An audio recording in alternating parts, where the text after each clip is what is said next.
Ndabaramutse mwese muri kumurakurikirana isamirizi itera imbere FM muri kumukurikirana muciye kuri megahertz 104.1 ndetse namwe mudukurikirana muciye ku mbuga zacu kuri Gitega Entertainment TV kuri Facebook ndetse na YouTube. Reka nsubire kubaha kaze muri kino kiganiro kidasanzwe, ikiganiro catunganijwe kubw'umugambi w'igihugu ujejwe incanco mu Burundi mu mfunyafunyo ari wo PEV. Kino kiganiro kiradufasha gutanga ubutumwa canke gusamiriza no guhimiriza abantu kugira ngo bamenye akamaro ko gucandagisha ibibondo n'izindi ncanco zitangwa mu gihugu mu ntumbero yo kurwanya indwara z'ibiza. Kaze kandi muri kino kiganiro. Muri kino kiganiro tuza kuganira n'abatumire batandukanye, aho tuza kubasanga aho baza kuba baherereye, imirimo baza kuba barimo, ndetse muri abo batumire bacu muraza gusangamwo indongozi, abajejwe amagara y'abantu mu kibano, ndetse murasangamwo abavyeyi bacandagisha ibibondo, tutibagiye n'abari mu ivugabutumwa mu mashengero atandukanye. Kano kanya twe n'abatumire banje turaza guca irya nino ibibazo dushobora kwibaza kubijanye no gucandagisha ibibondo ku mwanya. Turibaza tuti mbega umubano mubi mu muryango urashobora kubera intambamyi canke kuba intambamyi mu bijanye no kwitabira incanco ku mwanya no ku magenekerezo ndetse no ku kirangamisi bahawe. Turaza guhera mu ntwaro. Mu ntwaro turi kumwe na Ntiyaririzwa Shaban, akaba na nyumba kumi ku mutumba wa Zege ya kabiri. Turamubaza mbega Shabani, umubano mubi mu muryango urashobora kubera intambamyi mu bijanye no kwitabira incanco ku mwanya no ku magenekerezo ndetse no ku kirangamisi bahawe? Yego cyane. Urashobora kubera intambamyi abavyeyi n'abana bivanye n'ikibano kibi baba barimo mu gutahuza mu rugo, mu gutitabira ico gikorwa co gucandagisha abana bivanye no gutabana neza mu rugo. Mu rugo harashobora kuba hari amatati y'umuvyeyi n'umupapa, hama bikaca bituma mu rugo umuvyeyi yamba isanzwe kwitabira urucanco bwaca agenda canke hasigaye nk'umunsi ugasanga bimubereye intambamyi, kubera mu rugo bitariko biragenda neza bivanye no gutahuza hagati y'umupapa n'umudamu, ugasanga yibagiye umwanya wo kuja kwa rucanco bivanye no kutabana neza mu rugo. Yego, tugushimire cyane Ntiyaririzwa Shaban. Tuje kwa Nshimirimana Alivera, umumeremesha kiyago muri Nyamugari. Mbega ikibazo ni ca kindi nyene, mbega umubano mubi mu muryango urashobora kubera intambamyi mu bijanye no kwitabira incanco ku kirangamisi bahawe? Iyo dushitse mu rugo rwo tukaja dusanga umwana ikingo yo gucandagirirwa ko cararenganye, ico dukora camubwira yuko ateza kugenda kwa muganga umwana akaronka urucanco.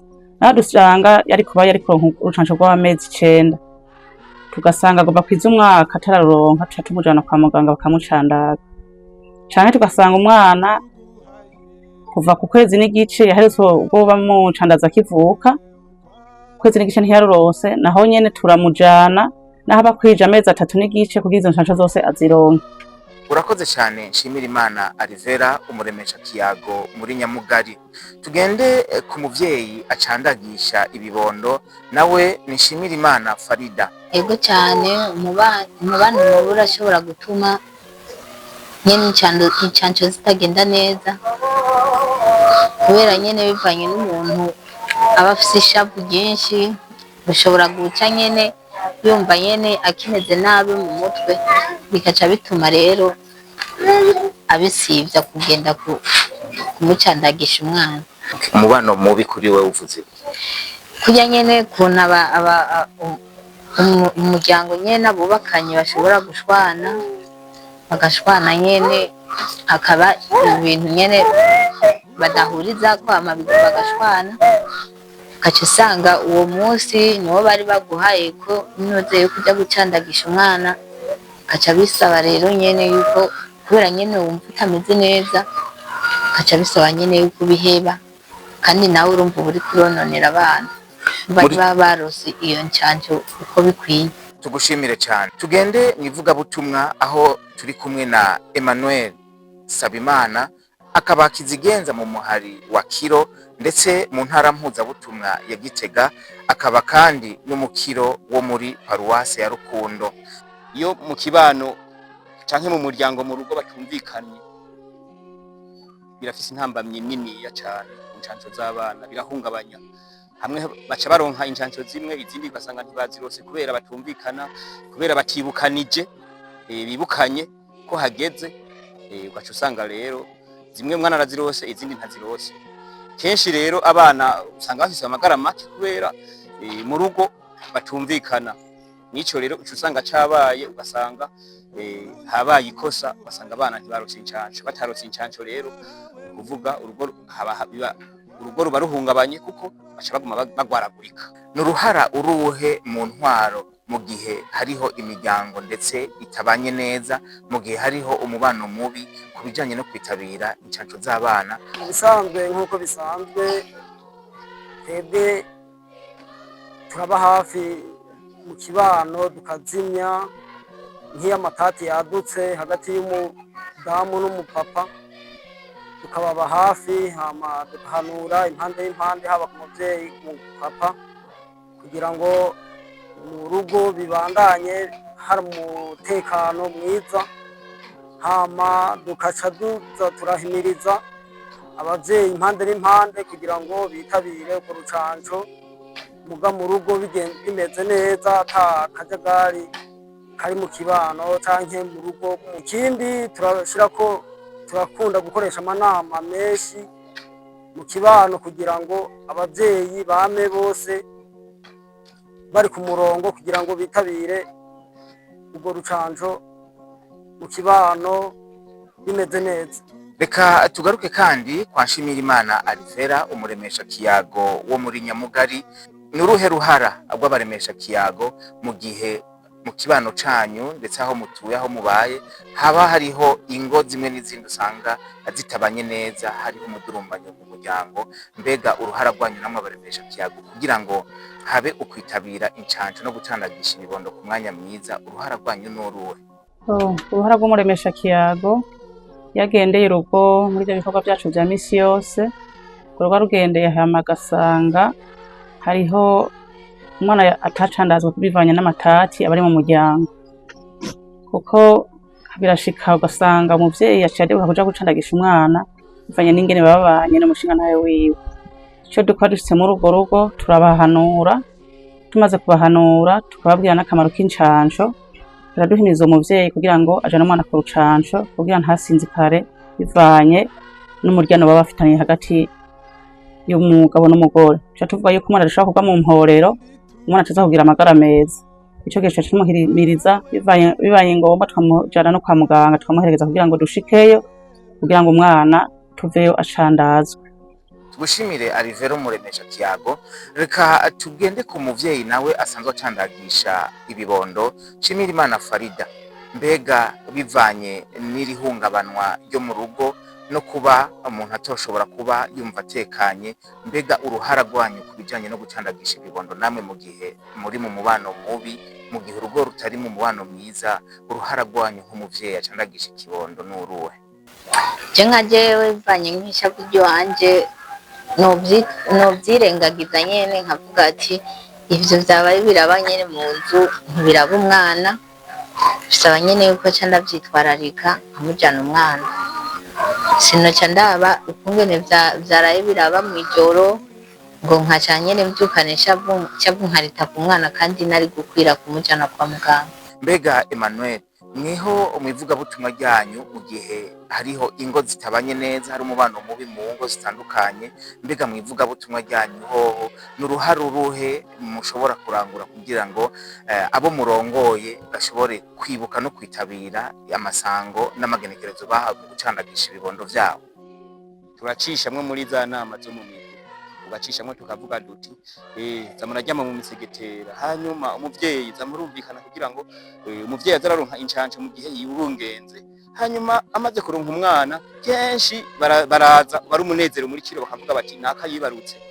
Nakayibarutse rero duca tumuhimiriza yuko umwana ategerezwa kumujana kwa muganga umwana akaronka incanco kurya kuko ntazironkera rimwe.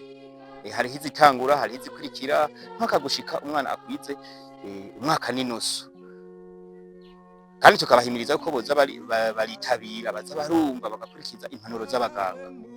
Mw'ico gihe rero abana mwayo magara meza baba bafise, turacishamwo na cakindi co gufungura neza. Hamwe tubahimiriza gukora uburima bw'igikoni, korora ubutungwa buto buto, hanyuma bikagenda neza. Mw'ico gihe rero aca akurikiza za mpanuro, hanyuma agakurikiza n'izo zindi mpanuro kugira ngo tuzoronke abakiro, kuko uwo mukiro abavutse tumwiteze ko azoza mu muhari afise inguvu, afise n'amagara meza, kugira ngo mu muhari hagume hari ihumure, hagume hameze neza. Mu ntwaro mbega mwebwe nakama kahe ndetse n'impanuro mushobora gutera abo murongoye? ico nobabwira nuko twokwamana kumvikana mu rugo, twokwamana guhanurana mu kibano, mu ngo, tukahanura impande n'impande mu kibano ca twese, kugira ngo twese twame turi ku murongo, duhurize ku kintu kimwe co kwitabira urucanco kugira ngo abana bacu bamane amagara meza. Murakoze.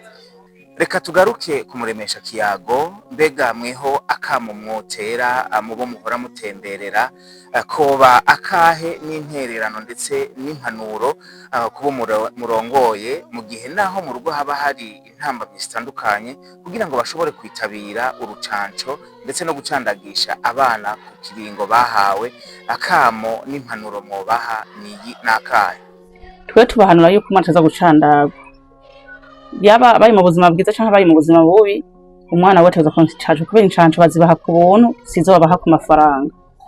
Tuza kubahimiza kugira ngo umwana aje gucandagwa. Akamo twotera abavyeyi bakunda kudacandagisha abana babo, twobahanura yuko abo bana babajana kwa muganga bakabacandaga, kuko incandaga bazibaha ku buntu. Kubera umwana adacandazwe agira amagara mabi.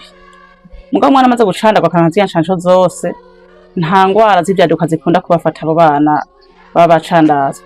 Mugabo umwana atacandazwe, ingwara iyo yose izimushikirako, iyo ariyo yose izimushikirako. Rero twe twohimiriza abo bavyeyi badakunda gucandagisha abana yuko bokwijukira kuza baracandagisha abana kugira bagire amagara meza.